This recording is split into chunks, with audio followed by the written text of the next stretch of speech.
Hello everyone and welcome to the new class. I hope you had studied the previous topic about evolution and what is evolution. You might have understood the concepts. I hope you had read this particular this particular topic, the para mentioned here. It's quite simple. It's talking about the generation of beetle that has found different variations of color from red color to green color. How they found different variations. Also, some variations found in a blue color. So we will discuss about the next topics about acquired and inherited character. We had discussed it earlier. What is acquired and inherited character? Acquired characters are those that are acquired by an organism during its lifetime. Inherited characters are those that are acquired in an organism from the very child birth. Okay. Like for example, if you are talking about an inherited character of an organism, it could be the immunity of an organism, immunity to specific diseases. Some acquired character, if you consider, they could come like some co-curricular activities, studying methodologies. All this comes under the acquired character. So this is nothing but to discuss here. We'll next discuss about a small thing, speciation. Only the definition is needed here. The remaining you can read by yourself. It is this paragraph is actually the paragraph, the continuation up to where it is, wherever it is. This paragraph is actually the continuation of what you had read earlier in the heading of evolution. Okay, so you just go through the paragraph by yourself. I will give you the definition of speciation. Speciation is nothing but uh, development of new species from the existing one. Speciation is the development of a new species from the existing one. This is actually what speciation means. If you go through this paragraph, you will understand very clearly. It's quite simple, so it will be actually time waste if I just make you understand. It is better you understand by yourself. It is quite simple. If you have understood that paragraph of evolution, then it is actually, this paragraph is definitely a continuation of that paragraph.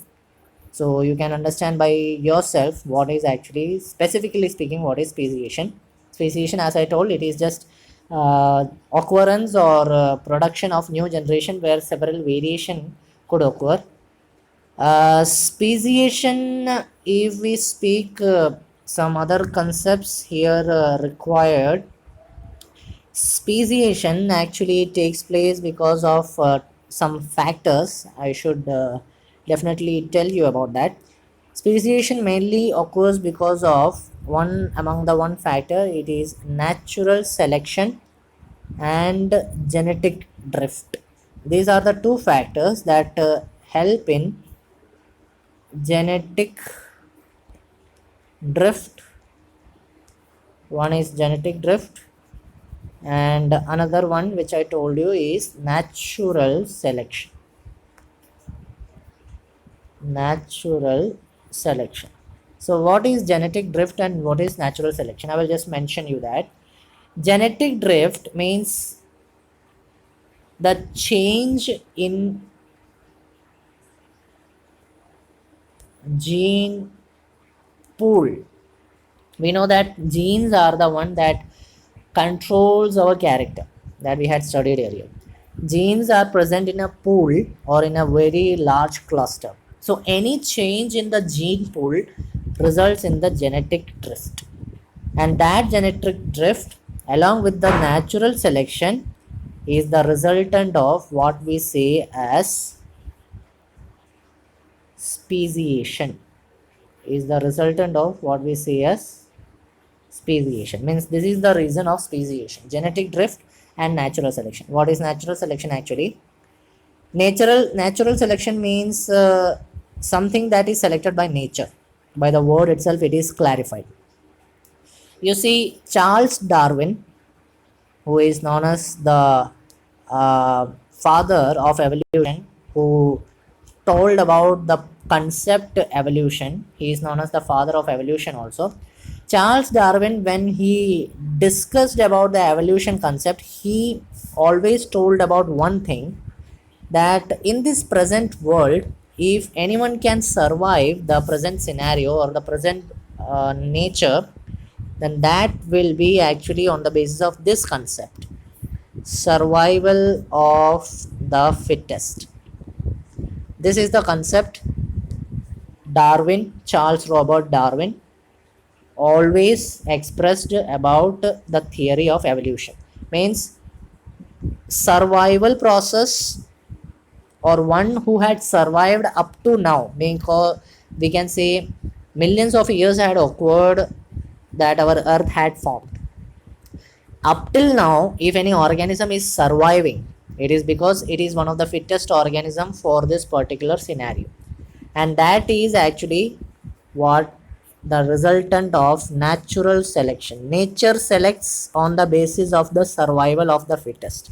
If anyone can survive properly, if anyone is fit to survive, the nature selects that particular character. That character is passed into next generation. That's what speciation result in speciation. Genetic drift and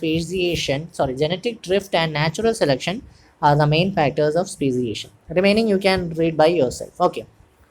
The other things here is actually basic concepts of evolution. It is cancelled from the topic. A small thing I should mention here, uh, evolutionary relationship. You must understand about it. You cannot say that it is being cancelled, but you must write it as the notes for yourself. You must understand about two different type of organs: homologous organs and analogous organs. Homologous organs and analogous organs. So what is homologous organs? You see, there are different structures given here. This is the structure of a lizard. I just scrolled it so much up. So this is the structure of a frog. Sorry, this is the structure of lizard. This is the structure of bird. This is the structure of human. And all these structures are actually the structures of arm. These are the structures of the arm. You can see this is the structure of arm of human being. What we do with this arm, we lift things, we carry things with us, we push things, we pull out things. That's what the use of arm is. What does bird do with its arm? It flies. What does frog does it with its arm? It jumps, it moves here and there. Also the lizard. That means all this particular structure, you can see they are almost similar in structure. Almost they have similar structure, right? Almost they have similar structure, but almost even if they are having similar structure, still the function of all these organs are different.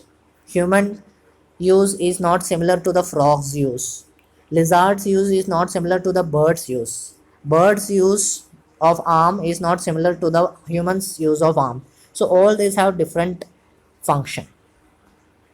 So those organs which have similar structure but different function are known by the name. Such organs are known by a specific name. They are known by the name homologous organs. They are known by the name homologous organs. Those organs which have similar structure but different function are known as homologous organs. Right? I hope you understood the concept. If so, then what is analogous organ? What could be analogous organ? Just different. It is just different. What we discussed about homologous organ is they will have similar structure but different function. See the example of the wing of bird and wing of a bat. If you see them properly, both this bat wing and bird wing are somewhat different in structure, right? But they have same function. Bat use its arms, its wings to fly. Bird also use its wings to fly. So we can say that some structure they will have same function, but they will have different structure. You can see they both of them are having different structure, not a proper same structure. So those which have different structure but same function are known by the name analogous organs. Analogous organs means different structure, same function. Homologous organs means same structure, different function. You, for the sake of understanding it properly, you study only one type. Means either you study homologous and you study the opposite for analogous, or you study analogous, you study the opposite for homologous, and you study only one example, because sometimes it could be confusing also. Okay, so it's just to remind you, you have to write the notes of this particular thing, because it is somewhat important, even if it is been not asked, but it is still somewhat important. Okay, next topic is about fossils. Fossils, as we know, they are some dead, decomposed structure which is found in uh, earth, under the earth, or in any particular area, in a preserved structure, in a preserved way. It is actually known as fossil. This fossil, when decomposed after millions of years, we know it will give us fossil fuel like petrol, kerosene, oil, etc.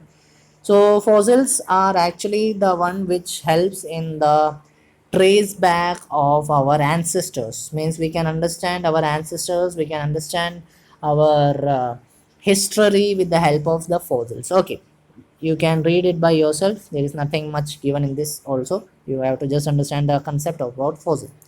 So for homework, you have to write the what is fossil with example.